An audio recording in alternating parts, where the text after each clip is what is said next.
gustong kunin ng Houston Rockets na nagpahirap sa kanila last playoff sa si Marcus Smart, susulutin pa sa Lakers.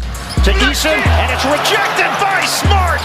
He got it. Well, hindi lang problema ngayon ng Lakers ang pagkuha ng A-list center na gustong mangyari ni Luka Doncic dahil malaki ang chance na mawala sa kanilang number 1 defender ng team last season na si Marcus Smart. Inside, that's one thing. And again, you have to differentiate. Dahil ayon sa report ni Mark Stein at Jake Fisher, malaki ang chance na i-decline ni Smart ang kanyang 5.4 million player option sa Lakers at pumasok sa free agency para makakuha ng mas malaking kontrata. Jumper goes. Mark. At ayon pa sa report, ang Houston Rockets daw ang banta para makuha ang former Depoy.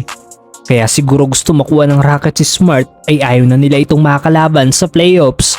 Matatandaan natin na isa sa major factor kaya tinalo ng Lakers ang Rockets nung wala si Luka Doncic ay dahil sa solid game na ipinakita ni Marcus Smart sa buot side ng floor. Go to the other side. Smart. Got a three. Nag-average ang former Depoy ng 14.7 points, 3.7 rebounds at 5.5 assists per game noong series nilang yon sa Houston Rockets. Take away the try. Smart. Connect. Grabe din ang depensang ipinakita ni Smart sa mga player ng Houston.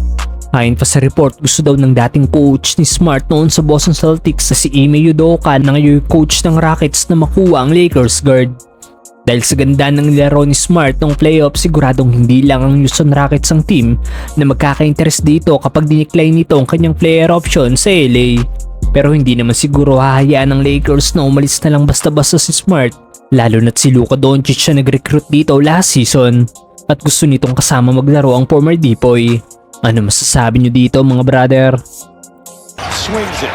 Smart. Tied up at 5 in the early going. Some up-court pressure now on KD.